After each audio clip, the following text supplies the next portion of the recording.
उसमें अगर कीर्तन न हो तो उसका फलना नहीं आता, ऐसा श्रीमद् भागवत में व्यास जी ने वर्णन किया। तो इसलिए थोड़ा ऐसे समझ लो जैसे रिश्तेदारी में जाओ, जब तक दूसरे की साड़ी का रेट ना पूछो तब तक उसका मिलना जुलना ठीक नहीं होता है ना। और जब तक तुम्हारा मिलना जुलना हो तब तक ये ना पूछ लो कि कैसे चल रही हो, घाटे फायदे कैसे हैं, तब तक तुम्हारा उससे मिलना जुलना। तो आ जाओ, सत्संग हो, भगवान की कथा हो, उसमें भगवान का कीर्तन हो आवश्यक है।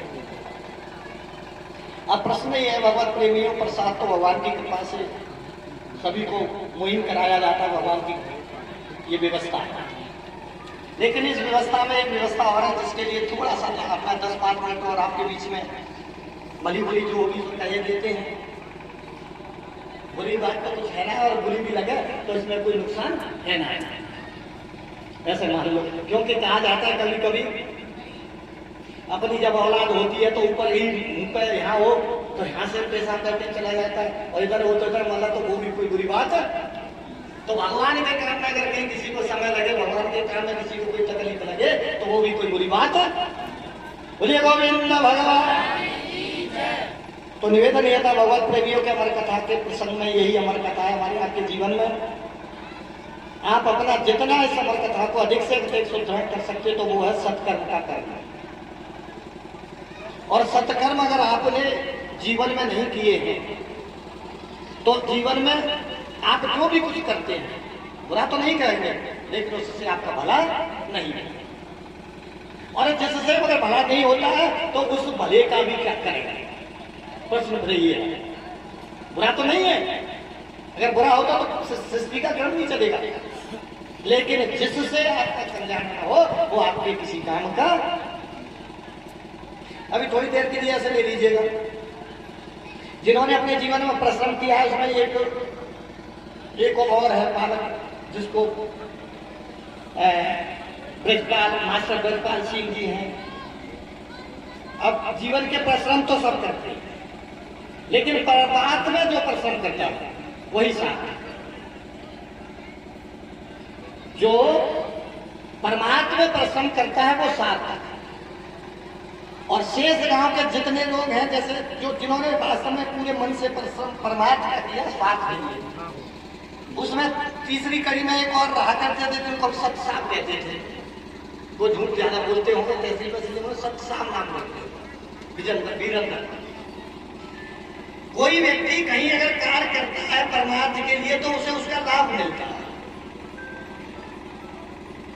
अब जैसे ये तेज राम है तो ये मतलब माल गुजारी का काम करते हैं।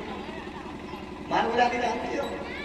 माल गुजारी का काम है, माल होगा तो राम राम, माल लेंगे तो कोई संबंध नहीं। बुरा मत मानिए बेटा, तो बनाइए, इसीलिए कह रहे हैं कोई और होता तो दौड़ा जाते हैं।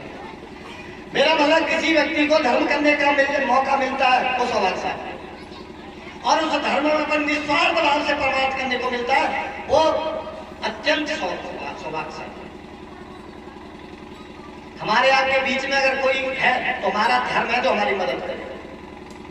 हमारे आपके बीच में अगर कोई है तो हमारा धर्म है जो हमें आपको रक्षा करे।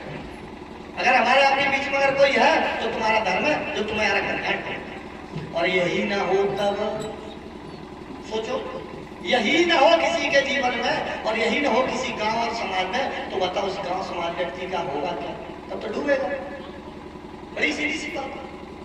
तो निवेदन प्रार्थना है, अगर आपको अपना जीवन सार्थक करना है और आपको कहीं मार्गदर्शन नहीं मिल रहा है, अब ऐसा मार्गदर्शन तो सबको कहीं कहीं मिल रहा है, वैसे अपने आप में सब होशियार होते हैं, लेकिन कहते हैं संत की संगति वही सार्थक जिससे अपना कल्याण हो। संत की संगति वो सार्थक नहीं जहाँ केवल सांसारिक तो हो जाए लेकिन आध्यात्मिक गड़बड़ा जाए, तो फिर वो संत और वो समाज वो संगत भी फिर ठीक नहीं।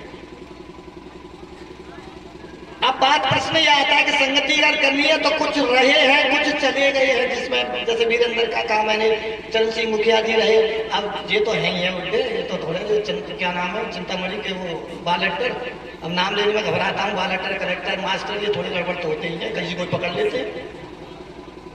तो किसी से अगर अच्छे काम की सीख लेनी है तो जो अपने बुजुर्ग हैं, जो अपने ऐसे आदर्श हो गए हैं जिन्होंने अच्छे कर्म किए हैं, उनकी संगति से और उनके प्रभाव को देख लें कि उनके कलियुग कर्म का क्या प्रभाव है, उससे सीख लें और अपने जीवन को कल्याण के मार्ग पर डाल लें तो ठीक। और अगर ऐसा नहीं है तो मैं न कहूं तेरी और तू न कह, फिर तो वही वाले तू मेरी मत कह मैं तेरी ना कहूं। दुखी सब है ये सुख का जामा पहने वाले, दुखी सब है सुख का जामा पहने हैं, कोई किसी को बता नहीं क्योंकि घर की लाज आती है। कोई किसी से ना कहता जब पूछा अरे बहुत बढ़िया कोई दिक्कत नहीं, क्योंकि किसी से कोई अपनी दुख की गाथा नहीं गाता। भगवान एक ऐसे हैं, देखो आपने देखा होगा कथा में, किसी वक्त पर कोई कष्ट पड़ता है भगवान नंगे पैर दौड़ाते हैं, और तुम्हें अगर तकलीफ तुम्हारे घर खेत पे हो जाए तो तुम्हारा लड़का सबसे पहले लाठी या बंदूक ढूंढेगा, नंगे पैर तुम्हारी रक्षा के लिए नहीं दौड़ेगा, सबसे पहले अपनी सुरक्षा की व्यवस्था करेगा, तब तुम्हारी सुरक्षा के लिए घर से बाहर निकलेगा। और वही एक ऐसे भगवान है कि सबसे पहले भक्त की रक्षा के निकलते। वो कैसे है? नंगे पैर है, खाया है कि नहीं खाया?